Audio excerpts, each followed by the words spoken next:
Tenemos aquí este triángulo. Tiene un ángulo recto. Este triángulo es conocido como triángulo rectángulo por el hecho de tener un ángulo de esta medida. Un ángulo también conocido como de 90 grados en el sistema de grados y de pi radianes sobre 2 en el sistema de radianes. ¿Cómo se forma un ángulo recto? Supongamos que tenemos esta línea. Si una línea vertical la corta en este punto y los ángulos formados en esas regiones son de la misma medida, todos este son de la misma medida, entonces podemos decir que estas líneas son perpendiculares entre sí. No importa cómo sea la línea. Si otra línea la corta en este vértice y cada uno de los ángulos formados en cada uno de los vértices tienen la misma medida, entonces podemos decir que este es un ángulo recto. Cada uno de estos podemos llamarlo ángulo recto. Es indispensable tener uno de estos ángulos para formar un triángulo rectángulo. Aquí este sería un triángulo rectángulo porque este ángulo acá vale 90 grados. Si observamos, lo dibujamos de forma cuadrada, a diferencia de otros ángulos como este o este. Cuando veamos que está indicado así, es porque se trata de un ángulo recto, un ángulo de 90 grados o un ángulo de pi radianes sobre 2. Ok, esto también nos sugiere que el vértice de ese ángulo puede tender estas líneas, las cuales son perpendiculares entre sí. Por lo tanto, así podemos comprobar que en efecto este es un ángulo, es un triángulo rectángulo. ¿Por qué? Porque cuenta con este ángulo recto. ¿Qué otras características podemos ver en este triángulo? Vemos que tiene un lado con una longitud mayor al de los demás. Este lado es conocido como hipotenusa, es fácilmente identificable porque es opuesto al ángulo recto. Por ejemplo, aquí, este sería su hipotenusa porque es opuesta al ángulo recto. Vamos a denotarlo con la letra R. Y tiene dos lados cuya longitud es menor a la hipotenusa. A esos les vamos a llamar lados opuestos o adyacentes, dependiendo con referencia al ángulo del cual estemos hablando. Por ejemplo, si estoy hablando de este ángulo, su lado opuesto sería este. Si estoy hablando de este ángulo, su lado opuesto sería este. Si estoy hablando de este ángulo, su lado adyacente sería este. Y si estoy hablando de este ángulo, su lado adyacente sería este. O sea, esos van a ser nombrados dependiendo el ángulo en cual me referencie. Vamos a llamarle ahora aquí a este que ponemos en la horizontal como lado X y al que está sobre la línea vertical lado Y. Ok, entonces observamos que tenemos tres.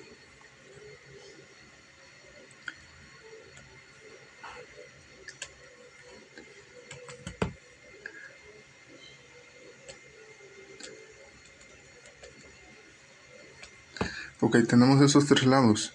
Y si queremos relacionarlos entre ellos para formar razones, ya observamos que una razón es la relación entre dos dimensiones. Por ejemplo, la velocidad es la relación entre la distancia y el tiempo.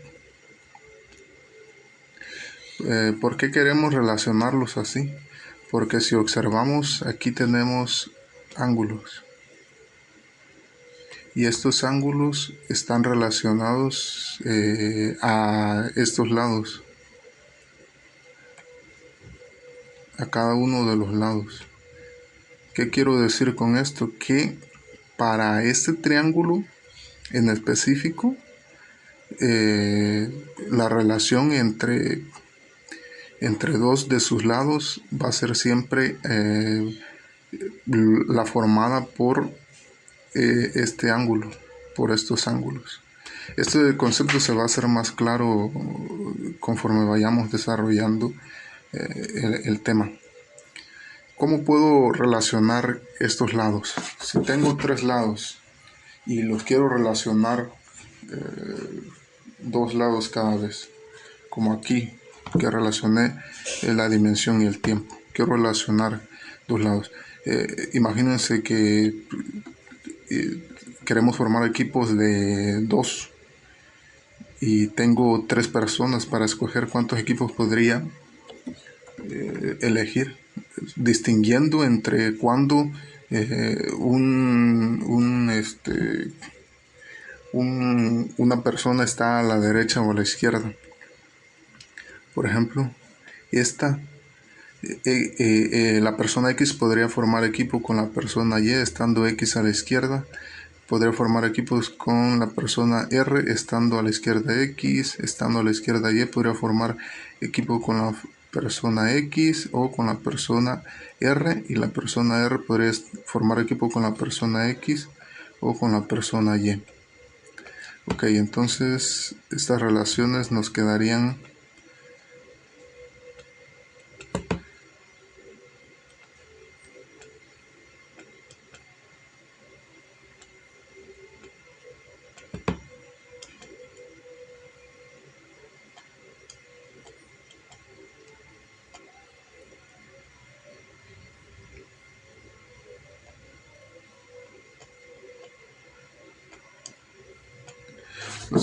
de esta forma. Okay, vamos a formar razones de estas relaciones que hicimos. Vamos a decir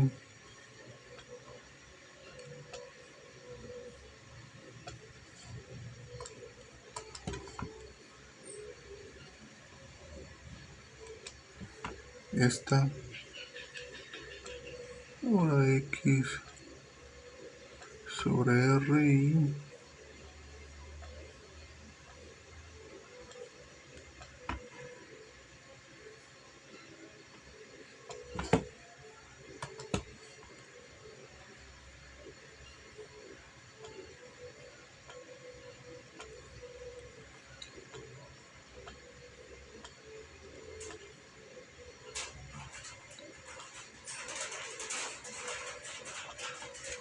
ok, entonces formamos estas razones.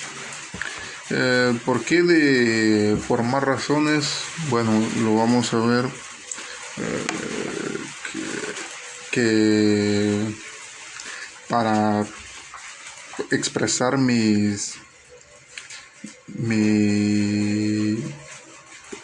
para poder representar un triángulo rectángulo, yo puedo hacerlo aquí dentro de un círculo. ¿Por qué dentro de un círculo? ¿Por qué? Porque un círculo nos sirve como referencia para el ángulo. Si una persona está aquí parada, su ángulo de visión iría desde aquí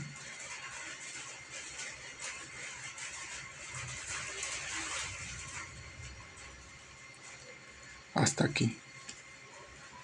No puede haber otro ángulo, sean las dos líneas que forman el vértice que sea. Todo ángulo va a estar contenido en una referencia circular. Es así como funcionan los fenómenos de la naturaleza, ya sea que lo querramos dividir en 360 por los grados o en 2pi radianes en el sistema de radianes, pero siempre todo ángulo lo podemos representar en un círculo. Ahora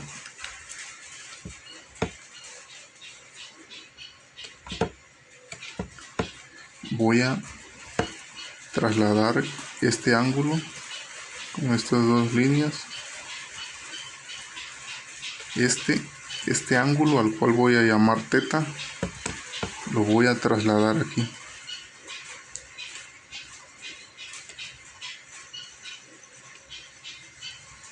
Y mis lados, este lado lo traslado aquí, que sería el lado X, y este lado lo traslado aquí, que sería el lado Y.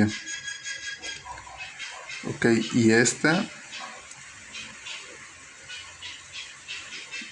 va a ser mi hipotenusa.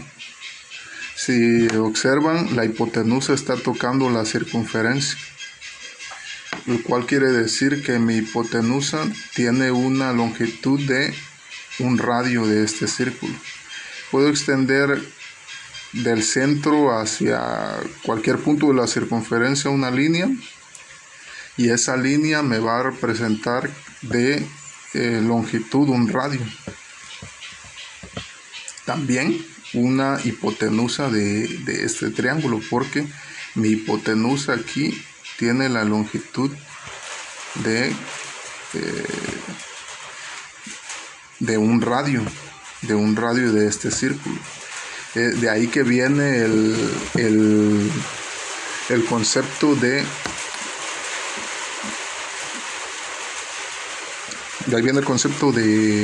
círculo unitario.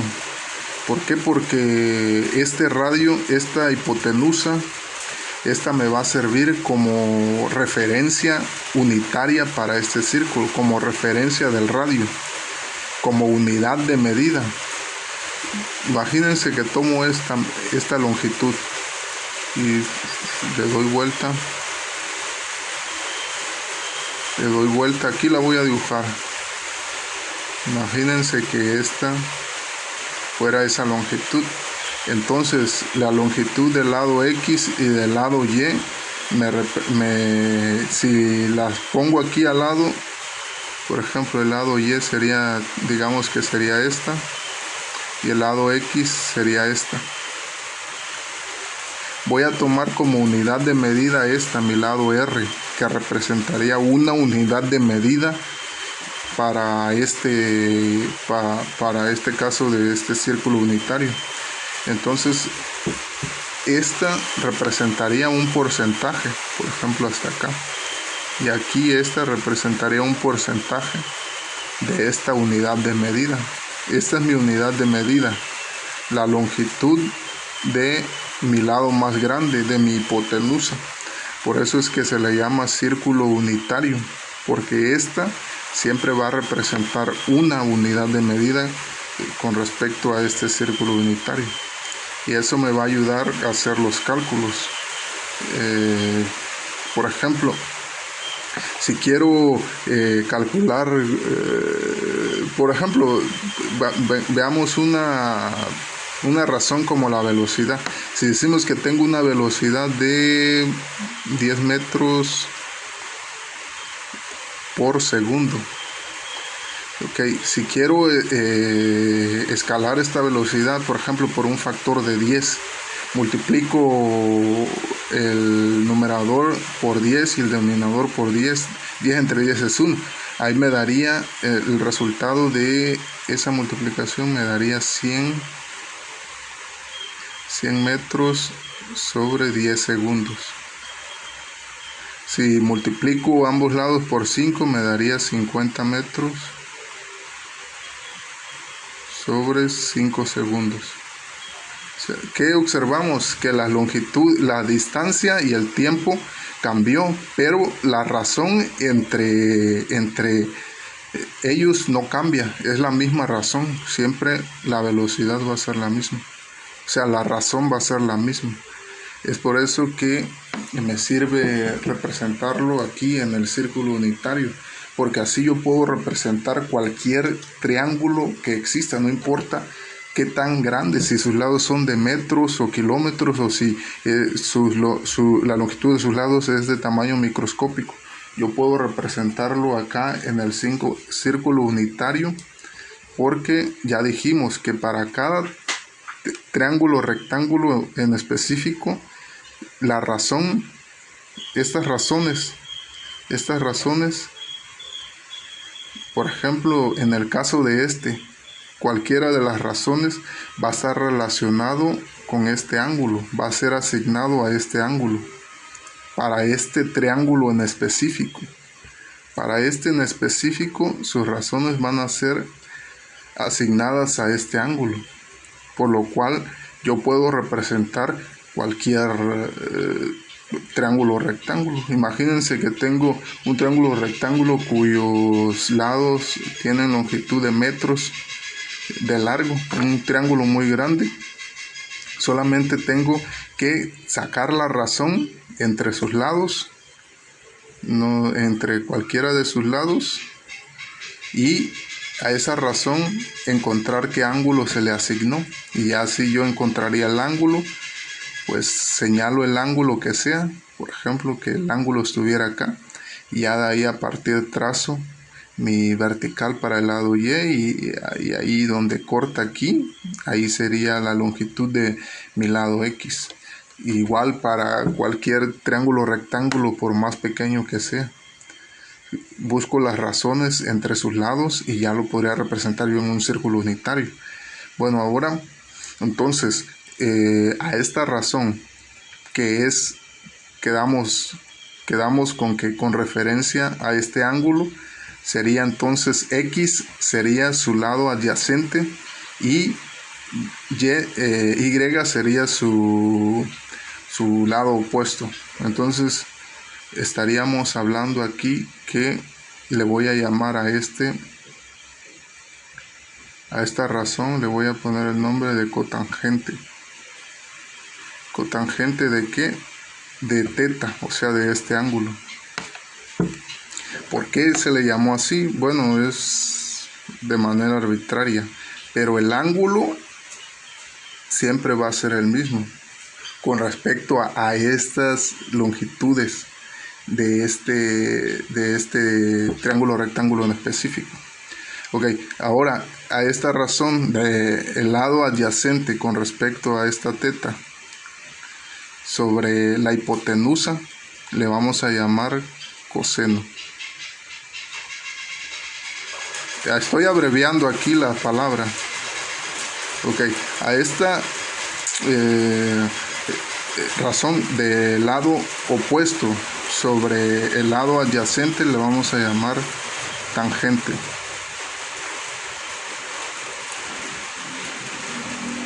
A esta razón de el lado opuesto sobre la hipotenusa le vamos a llamar seno. Seno de teta.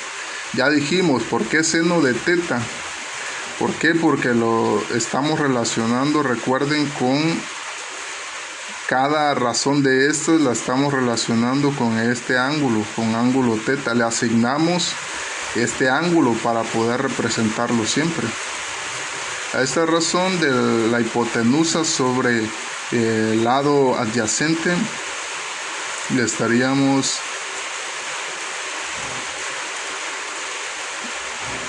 vamos a llamar secante, y a esta razón de la hipotenusa sobre el lado opuesto le vamos a llamar cosecante.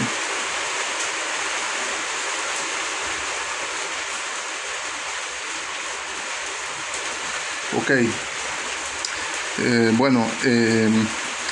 vamos a hacer un poco análisis de estas razones.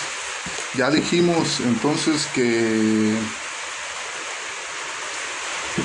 cuando hicimos la comparación de la hipotenusa, que es el lado más grande, y si lo comparamos con el lado X y el lado Y, vamos a hablar que esta sería, digamos, la hipotenusa, el lado más grande. Esta vamos a decir que es el lado Y, y esta sería el lado X. si los comparamos, observamos que estos representarían un porcentaje, por lo cual, por ejemplo, el coseno del ángulo teta siempre sería menor que cero. Porque si observan, esta medida X siempre va a ser menor que la unidad de medida, la hipotenusa. Y sabemos que si un número menor es dividido entre uno mayor, siempre va a dar menor que la unidad. Así que los valores de esta razón del coseno siempre van a oscilar entre 0 y 1. ¿Cuándo van a ser 1? Cuando esta longitud del lado X sea igual a la hipotenusa.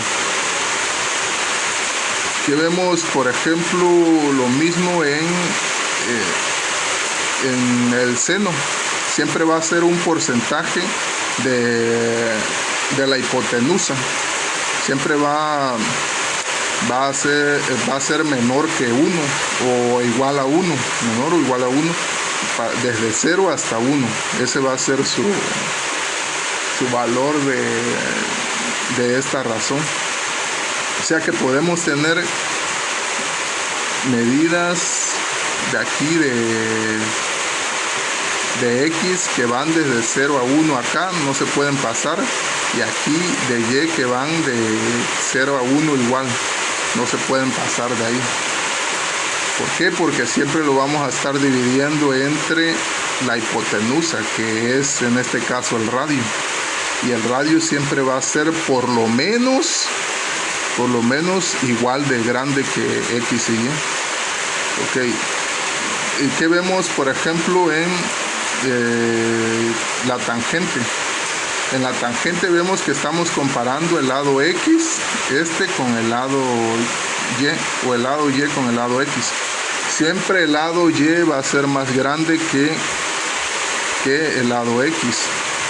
Por lo tanto, si tenemos, en este caso, para este triángulo rectángulo, por lo cual aquí la razón tangente para este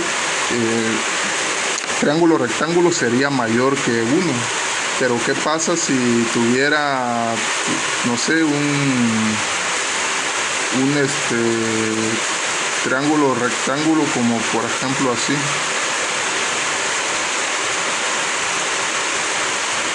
Donde vemos que este lado es más grande que este. Ahí entonces mi tangente sería menor, porque sería menor que 1, porque estaría dividiendo esto, un lado un número más pequeño entre uno más grande. Entonces sería menor que 0. Los valores entonces de tangente pueden ir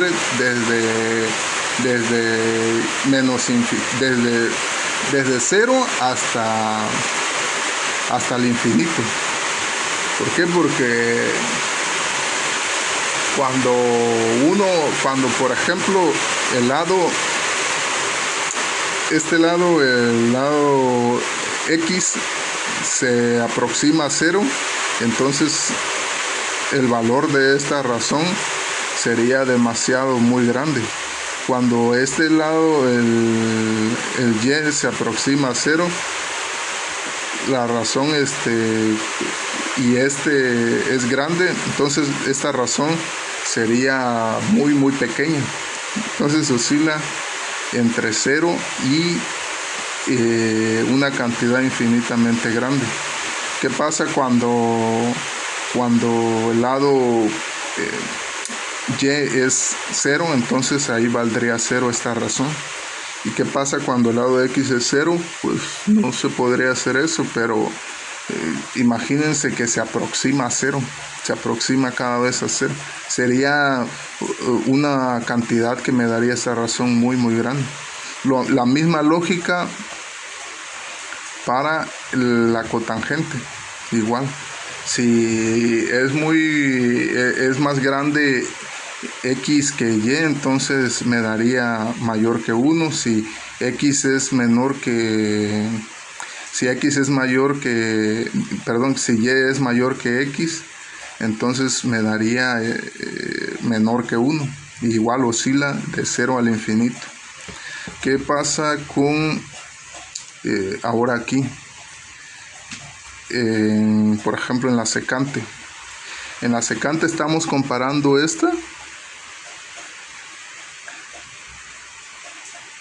la hipotenusa con el lado X. Sabemos que la hipotenusa siempre va a ser por lo menos igual de grande que el lado X. Por lo tanto, aquí siempre me va a dar valores que van por lo menos de 1 hasta el infinito. No me puede dar menor que 1 porque este lado, como ya dijimos, el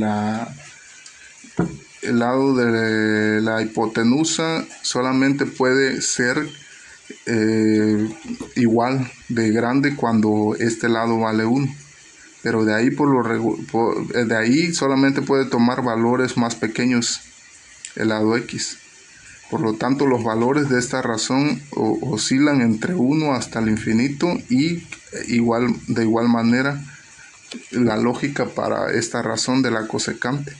Sus valores oscilan desde 1 hasta el infinito.